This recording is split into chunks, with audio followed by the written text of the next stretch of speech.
Essa palestra ela tá bem iniciante mesmo, a gente vai pegar o tranco até chegar nos assuntos mais técnicos, então quem não tiver contexto, relaxa, pega um cafezinho. Bom, vamos lá. Antes de iniciar, deixa eu me apresentar. A Daisy já fez um bom resumo aí sobre mim, mas vamos lá. Eu sou analista sênior aqui na Tempest desde 2017. Comecei como júnior e atualmente eu sou sênior, né? E eu atuo no setor de Threat Intelligence, né? E boa parte do meu dia é ficar de olho em tudo que acontece no ecossistema do cybercrime, né? A gente vê novos tipos de vulnerabilidade, novos ataques, novos atores e seus TTPs, que são as táticas, técnicas e procedimentos. E isso permite a mim e ao meu time, que é o time do situacional, fazer relatórios com certa frequência, né? Sejam diários, semanais e até relatórios mensais, de modo a manter nossos clientes informados sobre o que está rolando, né? Bom, eu possuo formação técnica em edificações, acreditem, em rede de computadores. Minha vida profissional começou ali com bastante cimento, tijolo e projetos, orgulho de painho, que é pedreiro. Bom, eu iniciei minha graduação em engenharia de computação lá em 2013, só que aí eu queria uma pegada mais de software, eu acabei migrando para o curso de análise e desenvolvimento de sistemas. E atualmente eu possuo duas pós-graduações, uma em segurança da formação e outra em gestão de projetos, que é uma área que eu gosto muito também. Apesar de eu não ser um grande exemplo de pessoa falante, quem me conhece sabe, mas eu gosto bastante de conversar. Principalmente sobre cibersegurança, adoro comunicação e escrita criativa, gosto de participar de CTF, astronomia eu amo desde criança, né? Gosto muito também de temas relacionados à inovação e resolução de problemas, e não posso deixar de falar em futuros distópicos. Adoro falar sobre viagem no tempo, robôs do futuro, esse tipo de coisa. Bom, isso é um pouquinho sobre mim. Esse QR Code aí que está aparecendo é meu LinkedIn, pode escanear, tá? É seguro, pode confiar em mim. Então vamos lá. Essa aqui é um pouco da agenda que a gente vai ter hoje, tá? Esses são os seis principais tópicos. A gente vai ver algumas coisas ali na entrelinha, mas é bem pouco, tá?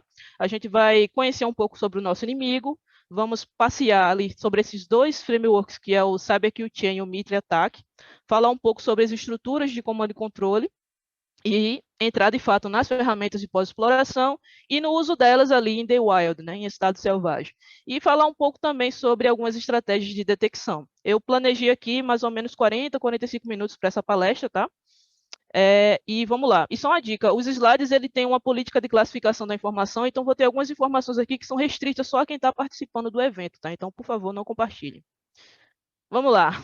Quem são os hackers, né? Quando a gente fala assim de cybercrime, né, o pessoal pensa logo ali no adolescente com capuz preto, um notebook tunado, trabalhando na garagem de casa, né, planejando coisas mirabolantes, né? Quando a gente vê ali notícia nas mídias sociais falando, sei lá, dos anônimos, a galera bota logo um terminal preto com letras verdes, uns bips robóticos, quase que uma imagem cinematográfica ali do hacker, né? Mas, na realidade, a gente sabe que as coisas não são bem assim, certo? A gente pode estar aqui falando, por exemplo, do seu vizinho, do seu colega de classe, do seu colega de trabalho, que está ali trabalhando como insider, coletando informações e revendendo para que outros possam executar o ataque, né? Então, os cybercriminosos, eles em geral trabalham e se organizam como se fosse uma empresa de verdade. Os caras têm fornecedores, eles trabalham com ferramentas, compram ferramentas, têm até suporte ao cliente. Funciona melhor até que muita empresa por aí, pode acreditar.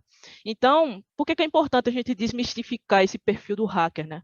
Porque isso pode aumentar a nossa paranoia. A gente fica, caramba, de onde está vindo a ameaça? Mas também isso nos mantém em estado de constante alerta, pode ser o grande diferencial para a nossa percepção. A gente perceber que está rolando um ataque, tem um ataque para acontecer, e se você tiver com essa paranoia na cabeça, pode ser o grande diferencial para você e para a sua empresa, né?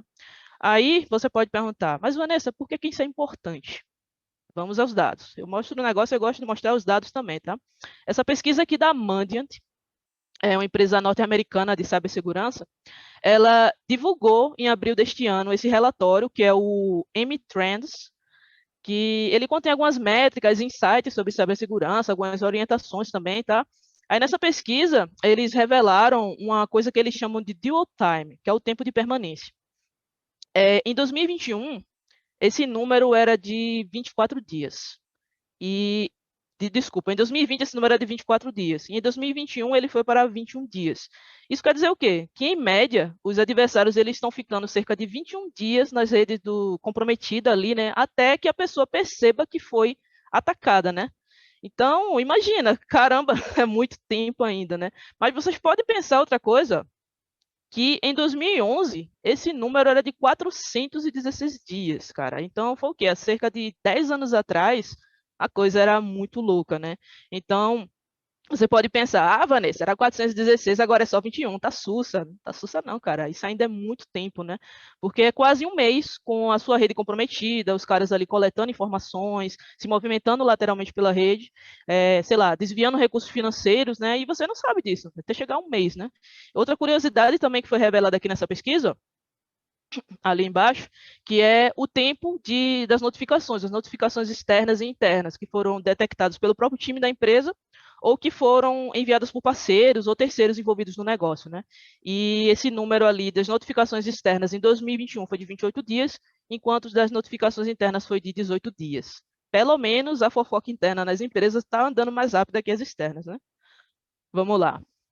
Comportamento e rastro digital. Bom, para a gente entender o que acontece durante um ataque, a gente precisa também entender o perfil e a motivação do adversário. Concorda comigo? Então, o comportamento ele é a chave para muita coisa, pois tudo que a gente faz, desde as ações, as decisões que a gente toma, tudo isso deixa um rastro que pode ser seguido até nós. E com os atacantes a coisa não é diferente. Então, desde a escolha de um alvo que ele selecionou ali, se era uma instituição financeira, se era uma infraestrutura crítica, tudo isso gera um rastro que os times de defesa podem seguir até encontrar esse atacante, né? Então, não pense que isso é uma atividade fácil, muitas vezes a gente depende de uma integração ali entre vários times, o time de SOC, o time de resposta a incidentes, o time de Threat Intelligence mesmo, né? Colaborando ali, cada um com uma visão específica para conseguir montar esse grande quebra-cabeça. E daí, tem alguns frameworks, como o CyberQChain, tem o Diamond Model, a gente tem o Mitre Attack também, que podem ser bastante úteis nessa tarefa. E aí, o que é o Cyber Kill Chain? O Cyber Kill Chain ele, foi baseado em um conceito militar chamado Kill Chain, que ele tentava pensar ali no modelo em que você pudesse rastrear e identificar os inimigos ali no campo de batalha. E aí, essa empresa tem ali o link dela ali no rodapé, a Lockheed Martin, e eles adaptaram o Kill Chain para o universo da cibersegurança. E aí surgiu o Cyber Kill Chain. Né? Então, o que esse modelo faz? Ele divide a cadeia de ataque em 7 fases, que são sequenciais ou não, o cara pode, sei lá, pular uma delas, né? Mas ele vai estar seguindo, e ele é focado especificamente nessa categoria de atacantes que são os Advanced Persistent Threats, né? Os conhecidos APT, certo? É uma galera que é bastante coordenada, eles passam às vezes meses tentando alcançar um alvo, eles passam também bastante tempo nas redes depois que eles conseguem comprometer, e eles estão ali de olho nas oportunidades para alcançar os seus objetivos. Bom, comentando um pouco aqui sobre o CyberQTien, tá? Na fase de reconhecimento, que é a primeira, tá? O cara tá ali só procurando as informações sobre o alvo, ou até procurando um alvo em potencial, né? Se tiver alguém dando sopa, o cara vai procurar uma vulnerabilidade que permita atacar o cara. Tem algumas ferramentas que você pode estar usando, por exemplo, o OSINT, né? As ferramentas de fontes abertas, numeração de portas em serviços no Shodan, sei lá, análise de data leak, né, uma coisa que está muito na moda, então a galera fica ali observando isso e encontrando informações que possam ser úteis no ataque, né? Tudo isso é o que a gente chama de superfície de ataque, certo? E aí vamos supor que aqui nesse exemplo o atacante identificou uma vulnerabilidade específica e vai tentar usar isso no ataque. Bom, e aí a gente vem para a fase 2, que é o armamento, né? É como o nome diz. Se ele encontrou a vulnerabilidade, é aqui que ele vai tentar montar um exploit para explorar essa vulnerabilidade mais na frente, tá? E aí, a gente chega no delivery, é exatamente o que parece, que ele vai tentar fazer esse exploit chegar até o alvo, né? Seja por meio de uma campanha de phishing, ou mandando uma mensagem na rede social, ou enfim, formulário de contato em site das empresas, a gente tem visto esse tipo de coisa também, ou até mesmo no pendrive, né? Coloca ali o exploit no pendrive, joga na frente da empresa, o cara tá apressado, precisando de espaço extra, pega aquele pendrive, espetou, pronto, acabou-se. E aí a gente chega na fase, de fato, da exploração, né? Que é para testar se realmente o armamento funciona, né? A hora do vamos ver. E a partir daí, ele vai conseguir obter acesso à rede da vítima, né? E aí você pensa, ele vai obter acesso a vários dispositivos, né? Como é que ele vai conseguir permanecer neles? É para isso que tem a fase de instalação, que lá é que ele vai poder configurar um mecanismo de persistência em cada uma dessas máquinas, né? Como vocês podem ver. E aí, a gente pensa novamente, caramba, ele está comprometendo várias máquinas, está se instalando ali em várias máquinas. Imagina isso, um ataque em larga escala, várias empresas. A gente está falando aqui de um atacante com muito tempo livre, tá? Por exemplo. E aí, ele vai precisar gerenciar todas essas máquinas, né? É daí que entra o comando e controle. Eu vou detalhar um pouquinho disso aqui mais lá na frente, tá? Então, mas basicamente é controlar toda a infraestrutura que ele já está montando ali. E por fim, a gente chega nos ações e objetivos, que é de fato onde o hacker, o adversário, ele vai executar o que ele pretende, né? Se a intenção dele é hacktivismo, é fraude financeira, espionagem industrial, enfim, tem uma série de coisas que ele pode estar executando aí na rede. Então, vocês percebem que a partir ali do passo 5, a gente pode estar falando ali das etapas de pós-exploração, certo? Então, vamos lá. Outro framework que é bem interessante também é o Mitre Attack, né? O Mitre, ele foi criado por uma empresa chamada Mitre, tá? É uma organização sem fins lucrativos, desculpa, que foi projetada para fornecer orientações para o governo dos Estados Unidos. Ele foi lançado em 2015 e ele é um acrônimo, né? O Attack é um acrônimo para Adversarial Tactics, Techniques and Common Knowledge. Traduzindo, adversários, táticas, técnicas e procedimentos. Bom, ele é um conjunto de matrizes, eu vou mostrar aqui para você, tá? Que ele correlaciona os atacantes com os TTPs. E essas matrizes, elas são divididas em três domínios, que é o Enterprise, o Mobile e os dispositivos industriais. Essa aqui é a cara do Mitre, tá? Essa matriz aí. E como é que a gente pode estar entendendo aqui o Mitre, tá? Ele tem as táticas, que é esse top level aqui, as táticas elas representam basicamente o objetivo do atacante. Se ele quer, por exemplo, alcançar persistência ou alcançar a escalação de privilégios, né? E as táticas estão ali representadas pela letra TA. E as técnicas, elas vêm aqui, né? Ramificando ali de cada tática, que é basicamente as ações que o adversário precisa realizar para conseguir alcançar o objetivo, né? O Mitre ele é uma ferramenta bastante poderosa, constantemente atualizada por vários pesquisadores, tá? E ela foi construída a partir de ataques reais. Então, para quem trabalha com times de defesa, ou até quem quer trabalhar atacando também, é uma ferramenta bastante boa. Bom, aí você pode perguntar, beleza, Vanessa, e os procedimentos? Não são táticas, técnicas e procedimentos? Beleza, os procedimentos, eles estão aqui embutidos em cada técnica. Então, se eu escolher ali, por exemplo, movimento lateral e quero verificar ali a exploração de serviços remotos, quando eu clicar, vai aparecer para mim todos os procedimentos. Tem uma descrição do procedimento, tem o ID, tem a técnica que ele está vinculado e tem exemplos de procedimentos, né? Nesse exemplo aqui que eu estou mostrando, o APT28, ele está explorando a vulnerabilidade no serviço remoto do Windows SMB para conduzir a movimentação lateral. E aí, com esse mindset, que a gente pode estar interpretando o Mitre. Por exemplo, a gente tem um adversário que usa uma técnica ou usa um software para implementar essa técnica para realizar a tática, certo? E aí a mitigação ela entra ali para prevenir que essa tática ela seja executada, né? Então, ali no nosso exemplo, o APT28 é o adversário, ele está explorando ali um software, o Windows SMB, ele pode estar sendo encaixado aqui, para conseguir a exploração do serviço remoto e para chegar a executar a movimentação lateral. Aí, nesse exemplo, a mitigação ela poderia ser, por exemplo, a segmentação da rede. Né? Se a rede está ali isolada, o serviço crítico está isolado, daria mais trabalho para o atacante conseguir chegar nessa parte.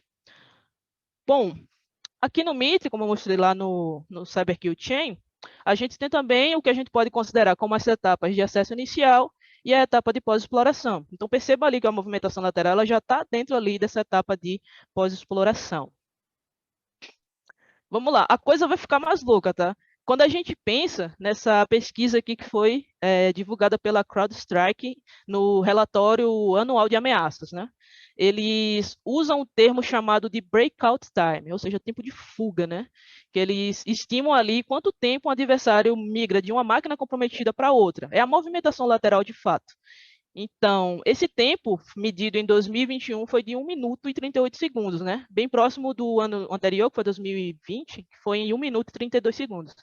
Aí você lembra do outro relatório que eu comentei aqui, né? O da Mandiant, que os caras passam, em média, 21 dias na rede sem ser detectado. E em menos de 2 minutos, eles conseguem alcançar a movimentação lateral. Os caras têm praticamente os 21 dias inteiros para fazer o que quiserem ali na rede, sem antes que a vítima perceba sequer que está acontecendo um ataque, né? Então, 21 dias é muito tempo, cara, é tempo pra caramba. Bom, vamos falar um pouco agora sobre estruturas de comando e controle. Deixa eu beber uma aguinha aqui.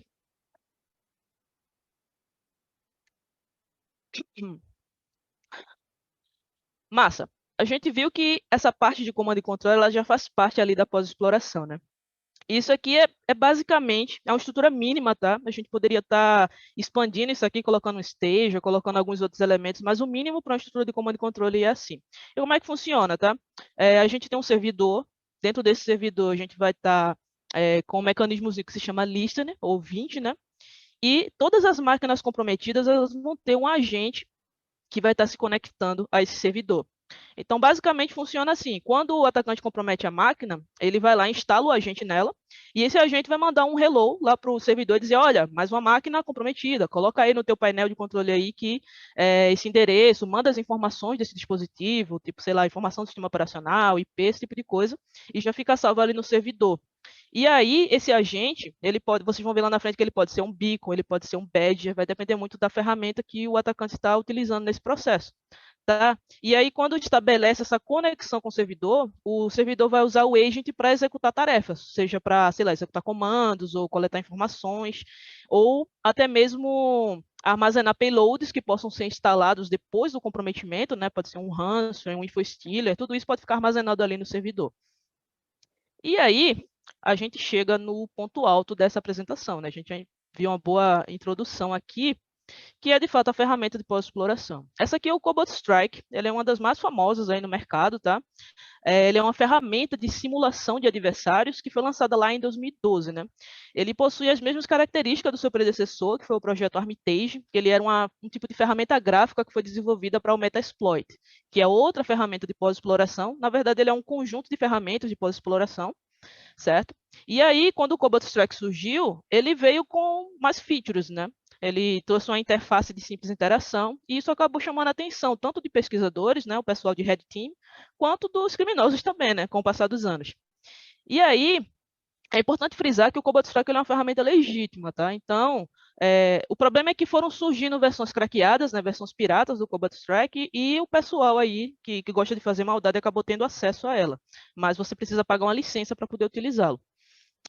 Um dos grandes diferenciais aqui do Cobalt Strike é uma coisinha que se chama C2 maleável. O que é isso? Isso permite que o adversário ele configure alguns perfis para que ele possa customizar o tráfego de rede, customizar a injeção de payloads em um determinado processo. Tá? Também pode customizar os métodos de ofuscação. Tudo isso acaba dificultando a detecção do Cobalt Strike, né, quando ele está em execução ali no sistema. Bom, o Cobalt Strike também suporta uma grande variedade de listeners, lembra lá daquele mecanismo que eu mostrei no servidor? Seja listener do tipo HTTP, DNS, TCP, enfim, tem vários. O HTTP, inclusive, é o tipo mais comum de listener nesse tipo de ferramenta. E aí, o Cobalt Strike é o cara que usa beacons para dizer ao servidor que tem uma máquina comprometida na rede, né? Como a forma a gente viu lá no slide de infraestrutura de comando e controle. O beacon, ele nada mais é do que um sinalizador, tá? Ele é usado para enviar comunicações curtas e regulares entre dois hosts, por exemplo, tá? Como a gente pode ver aqui, ó, na parte de features, o Cobalt Strike ele vai muito além da pós-exploração. Ele pode se aplicar à fase de reconhecimento, envio de spearfish, dentre outras coisas, né? Até porque ele é uma ferramenta comercial, né? Ele não foi desenhado para fazer maldade. Não no sentido em que os criminosos querem, né? Mas enfim, o nosso time de Threat Intelligence, né, vou fazer aqui um merchan rapidão, a gente publicou um relatório no ano passado falando sobre as estruturas do Cobalt Strike, né, sobre toda essa infraestrutura. Está no blog da Tempest, super recomendo a leitura, esse link aqui que eu estou mostrando, tá no side channel, então dá uma corrida lá depois da palestra já para ficar por dentro aí. Bom, isso aqui é informação restrita, tá? Apenas a quem está participando do evento. Esses dados foram coletados dos nossos honeypots sobre o Cobalt Strike. E no primeiro semestre de 2022, a gente detectou ali cerca de 11 mil servidores do Cobalt Strike, com a média ali de mais ou menos 63 novos servidores por dia. Então, perceba que ele mantém uma certa constância ali, né, mês a mês, e vale dizer que essa detecção, ela depende muito da ferramenta que a gente está monitorando e da fonte, tá, da maneira como a gente está monitorando essa ferramenta, tá?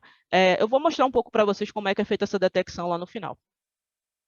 E aqui, mais um pouco do panorama sobre o Cobalt Strike, novamente, esses dados são do primeiro semestre de 2022, tá? De janeiro a junho, e a gente percebe aqui como os principais países que hospedam servidores do Cobalt Strike, como a China, vencendo aí, e como os principais serviços.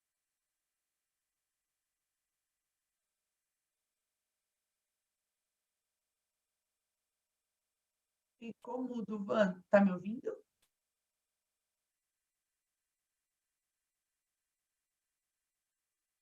fala alguma coisa. Oi, oi, vocês me ouvem aí? Agora voltou. Uops, deu uma parada aqui, que estranho. Bom, vamos lá, retomando, né? Os serviços, os principais provedores de hospedagem aqui do Cobalt Strike com a Tencent e a DigitalOcean, né? A gente percebe aí uma certa predileção por serviços de nuvem, né? Porque isso facilita a manutenção dessas infraestruturas, né? E aí, vamos lá. Existem muitas outras ferramentas, tá? A gente poderia reservar o dia inteiro, talvez até uma semana inteira, se a gente fosse detalhar cada uma delas. E aí, nesse relatório aqui da Recorded Future, na verdade, isso aqui é um merge de dois relatórios. Tem um relatório 2020 e 2021. Eu peguei esses dados e consegui condensar todo mundo aqui. E a gente percebe que, de longe, o Cobalt Strike é a ferramenta mais detectada, até por essa empresa aí americana.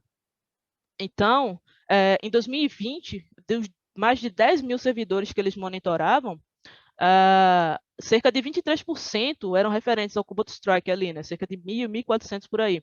E aí, em 2021, esse número cresceu bastante, chegando a mais de 3.000, 3.600 ali, né, na imagem. E a gente percebe também outras ferramentas de pós-exploração, como o Metepra, o Metasploit, que eu já comentei, a gente tem o Empire, o Covenant. Mas o que eu vou mostrar para vocês hoje são outras duas ferramentas que estão ganhando bastante notoriedade, que é o Sliver e o Brute Ratel C4. Né? A adoção de novas ferramentas ela está muito ligada ao fato do Cobalt Strike ele ter se popularizado tanto, né? Então os times de defesa meio que sabem como se detectar, né? Sabem como se proteger. E aí a galera do cybercrime que é muito esperta está procurando outras ferramentas que possam suprir isso, né? E aí surgiram essas outras, né? Sobretudo o Sleeve e o Brute Ratel.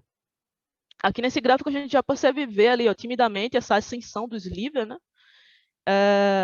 Vamos lá. O que é o Sliver, né? Esse bonitão aí.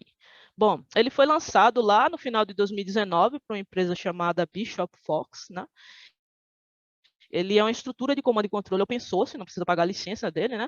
E ele é multiplataforma e foi desenvolvido em Go, né? A linguagem do momento. Bom, a partir de 2020, alguns especialistas começaram a observar a adoção do Sliver, seja em substituição ao Cobalt Strike ou até usando junto dele, né? É bem comum a gente observar também os atacantes usando mais de uma ferramenta de pós-exploração ali durante o ataque. O Sleeve ele tem várias funcionalidades e uma das que mais chama a atenção é essa questão de injeção de processos, né, que permite que ele execute código malicioso ali numa porção de memória do sistema, e até mesmo a movimentação lateral usando o PSExec, que é o utilitário legítimo do sistema que permite a execução remota de processos. Bom, o Sleeve ele suporta operadores simultâneos, como vocês podem ver, e uma novidade que ele tem é que ele também suporta o TLS mútuo, né, que é o MTLS, que é um protocolo que requer que tanto o servidor quanto o cliente eles verifiquem seus certificados digitais, e isso garante uma camada a mais de segurança, né? O Sliver, ele também permite que os atacantes desenvolvam payloads personalizados e multiplataforma também, que podem ser, sei lá, um shellcode da vida, um binário executável, alguma coisa desse tipo. É uma das vantagens dele ser desenvolvido em Go, né? Essa aqui é a cara do Sliver, tá? Isso aqui eu peguei de um blog de um pesquisador. E nessa pesquisa aqui, ó, nesse relatório da Microsoft, que foi publicado em agosto desse ano, eles verificaram que os grupos estão migrando para o Sliver, sobretudo grupos que estão envolvidos com operações de ransomware as a service, né, ransomware como serviço, e também aqueles patrocinados por estados-nação, né? E eles viram que eles estão migrando para o Sliver em substituição ao Cobalt Strike. Tem aqui também umas estatísticas sobre o Sliver, lembrando novamente que esse slide é restrito, tá? Só para os participantes aqui do evento. Nossos sensores também, desde julho, eles têm detectado esse aumento aí na atividade do Sliver. Esses dados são do terceiro trimestre de 2022. E a gente percebe também ali nos provedores de hospedagem, também os serviços em nuvem, ali com a Amazon se destacando. E os países ali com Estados Unidos. Bom, vamos lá. Nossa, já faz meia hora, eu vou dar uma acelerada aqui, tá? Temos também a ferramenta chamada Brute Ratel C4, né? Ela foi lançada ali no final de 2020, mais ou menos, por um pesquisador chamado Chetan Nayak, acredito que se pronuncia assim. Ele é um ex-profissional de segurança ofensiva, já trabalhou em empresas como CrowdStrike e Mandiant, e essa ferramenta ela possui umas umas features bem legais, velho. Ela abrange desde a varredura de portas até, sei lá, encadeamento de comandos, automatização de atividades, e ela permite a movimentação lateral, a escalação de privilégios, possui várias opções de persistência, e uma coisa bacana que ela tem é que ela permite chamadas diretas ao syscall dos sistemas. O que que é isso? Quando o atacante está usando esse tipo de mecanismo, fica difícil para quem está analisando aquele malware, por exemplo, de separar o que é o tráfego malicioso, né, o que é a chamada maliciosa da chamada legítima. Então, isso aí pode ser usado como um método de ofuscação. Bom, para usar o Brute Ratel, também precisa pagar uma licença, assim como o Cobalt Strike, tá? A licença dele custa cerca de 2.500 por usuário, tá? Essa é uma licença anual. E como tudo que aperta no bolso, né, a gente sabe, a galera sempre dá um jeitinho. E aí o que rolou? Começou a surgir umas versões craqueadas do Brute Ratel no Underground. Essa imagem aí é do fórum Breach Forums, que é um fórum bem mal frequentado, né, com exceção aí de alguns analistas que ficam por lá. Então vejam bem o perigo de uma ferramenta com o potencial do Brute Ratel na mão dessa galera. Outra curiosidade também sobre o Brute Ratel é que nessa pesquisa aqui, ó, da Palo Alto Networks, eles estão detalhando um pouco das funcionalidades do Brute Ratel. Eles verificaram um payload, uma amostra, né, do Brute Ratel e colocaram lá no Vírus Total, né, que é uma plataforma ali que tem vários softwares antivírus para fazer a testagem ali. E ele obteve taxa zero de detecção, ou seja, o maluco é bravo, cara. Isso é particularmente assustador, porque lá tem vários softwares antivírus e nenhum deles detectou essa amostra do Brute Ratel, né, que foi testada em junho, se não me engano, como maliciosa, né? Extremamente perigoso isso daí. Outra coisa massa do Brute Ratel, mano, eles têm um gráfico que dá para você associar cada comando que pode ser executado com a ferramenta a uma técnica do Mitre. Vocês podem ver ali, ó, o gráfico ele vai ramificando e tipo tem a descrição ali da tática que está lá do Mitre. Ou seja, para quem trabalha com time de defesa isso é massa. Porém, para a galera também do underground, tipo, eles já podem ver quais são as medidas de detecção, as medidas para impedir aquele ataque, e eles já podem tentar dar um bypass nisso, né? Então sensacional, sensacional essa ferramenta. Outra curiosidade, eles consideram ali, ó, o Badger, ele é similar a um beacon do Cobalt Strike, ele também pode ser usado ali como sinalizador e também para executar algumas atividades. E outra coisa massa do Brute Ratel é que ele suporta esse protocolo aqui, que é o DNS over HTTPS, né? Então, um protocolo aí que confere mais privacidade para o usuário. Fazendo outro merchan, nosso time também publicou um relatório detalhando aí o DNS over HTTPS, foi lançado no ano passado, está novamente aqui o link no finalzinho aqui do slide, então, terminou a palestra também, correm lá, vão dar uma lida sobre esse protocolo. E é isso aqui sobre o Brute Ratel, o que mais a gente tem? Bom, uso in the wild, né? Bom, tem vários exemplos, tá? A gente poderia novamente passar bastante tempo aqui discutindo sobre várias campanhas que usam o Cobalt Strike, que usam o Metepreta, que usam o Brute Ratel, mas eu separei esse caso por quê? Porque ele é bem recente, ele está fresquinho, ele foi publicado essa segunda-feira, dia 14, pelos nossos colegas do DeFi Report. E o que foi essa campanha? Ela durou cerca de 2 dias e os atacantes implantaram um loader que é chamado de Bumblebee. O Bumblebee ele está em alta, ele está sendo usado em várias campanhas e tal. E aí eles implantaram o Bumblebee nesse sistema, entrando em contato com a vítima pelo formulário de contato lá do site e disseram que eles estavam sofrendo um processo de abuso de direitos autorais. Aí, tipo, mexeu com os sentimentos ali da empresa, né? Ah, quer isso aí e tal. E aí eles diziam para abrir um link do Google Drive que tinha mais informações. E aí, o que aconteceu? A pessoa foi lá e abriu, né? Não estava ligada nos esquemas.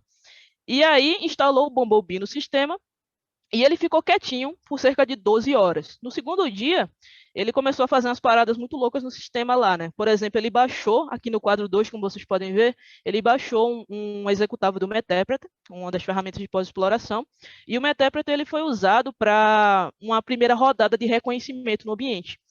O Metepreta ele foi executado utilizando essa técnica aqui, que é a de Process Injection. Eles executam uma DLL maliciosa, por exemplo, usando um software legítimo para tentar mascarar essa atividade maliciosa. E eles usaram, nesse caso, esse software que é o Windows Photo Viewer. Né? E aí, depois que o Metepreta foi executado, demorou mais ou menos 2 horas, ele foi lá e conseguiu executar o Cobalt Strike usando esse outro binário do sistema que é o Run DLL32. E aí vocês podem ver ali o nome da DLL do Cobalt Strike, eles nomearam como 1.dll, para não chamar atenção, e o Cobalt Strike foi ativo e foi usado em uma segunda rodada de reconhecimento. Aí por que isso acontece? Bom, quando um atacante obtém acesso ali ao sistema, ele pode não ter o privilégio que ele gostaria de ter. Então, ele precisa escalar esse privilégio. Então, às vezes, com o que ele tem na mão, ele vai executar uma primeira rodada, conseguir coletar algumas informações, e quando ele conseguir escalar o privilégio, ele vai executar uma segunda rodada. Por isso que a gente chama de movimentação lateral, tá? Ele vai e utilizou o Cobalt Strike nessa segunda rodada, e aí ele conseguiu comprometer um controlador de domínio, explorando a vulnerabilidade chamada de Zero Logon. Vocês podem estar dando uma pesquisada sobre ela, ela é bastante crítica, tem CVSS número 10, que é uma base aí, um score, né, da vulnerabilidade. E os pesquisadores acreditam que a galera teria implantado um ransomware nessa vítima, caso o ataque não tivesse sido interrompido. Bom, quem quiser saber mais sobre ransomware, nossa amiga Jéssica Borges vai estar comentando um pouco mais em seguida, tá? Para continuar aqui, ó, a gente tem uma tabelinha. Eu consegui montar isso aqui com informações também de 2 relatórios, que é da Record de Filter também, que são alguns grupos de adversários mais relevantes que usam essas ferramentas. Por exemplo, temos aqui o APT-41 e o Mustang Panda, que são APT chineses, usando aí o Cobalt Strike. O Sleeve, ele tem sido usado muito por esse APT-29, que também é conhecido como Cozy Beer, é um APT russo, e também pelo FIN12, que é um grupo com motivação financeira que está envolvido em muitas campanhas de ransomware, né? E o Brute Ratel também suspeitam que ele está sendo usado aí pela PT29. Então percebam, tem outras ferramentas aqui também, tem a Coven, a Metaxploit, a Post C2 também está em emergência aí. Massa, estratégia de detecção. Nós estamos chegando a 40 minutos, vamos lá. Bom, uma das formas de a gente detectar esses servidores maliciosos é coletando esse tipo de hash aqui, que a gente chama de JARM Fingerprint. Esse JARM, JRM, é uma ferramenta que ela é bastante usada para identificar servidores maliciosos na internet, né? Ela funciona basicamente assim, ela fica enviando pacotes TLS para um servidor de destino, e esse servidor vai e retorna para ela com algumas informações, que pode conter informação do sistema operacional, as bibliotecas que está sendo usada, e aí ela monta um hash, que é esse que vocês estão vendo aí, e que identifica, né, um hash único que identifica aquele servidor específico.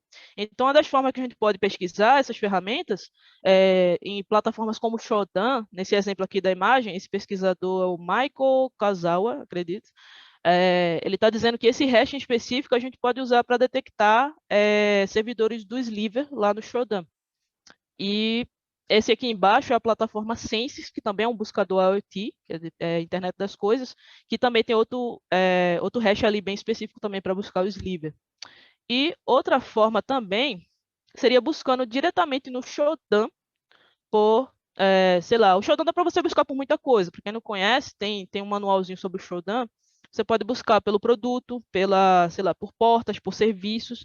Então, a dica que o Michael está dando é buscar diretamente por beacons do Cobalt Strike lá no Shodan. E para buscar o Brute Ratel, pode usar aqui esse hash HTML, que você também pode encontrar algumas informações interessantes aí. O lance, gente, é basicamente descobrir um padrão que detecte essas ferramentas e aí você vai lá monitorar e testar nesses softwares aí, né? Enfim, existe uma infinidade de maneiras da gente estar detectando esse tipo de ferramentas. Aqui são só algumas principais que eu selecionei para vocês, tá? E é isso, gente. Bom, lembre-se sempre, tá? A invencibilidade reside na defesa, a possibilidade de vitória no ataque. Então, é preciso a gente construir uma defesa boa, que seja atualizada constantemente, com insights de inteligência, né? Que nos permita mapear o adversário, né? Porque a gente sabe que uma hora a casa vai cair, a gente tem que estar preparado para isso, né? Um último merchan, quem quiser se manter sempre atualizado aí sobre cibersegurança, a Tempest também tem um podcast, que também é produzido pelo meu time, tá? Que é o Cyber Morning Call, está disponível aí em várias plataformas de stream. E é isso, galera. Valeu. Arrasou, Vanessa.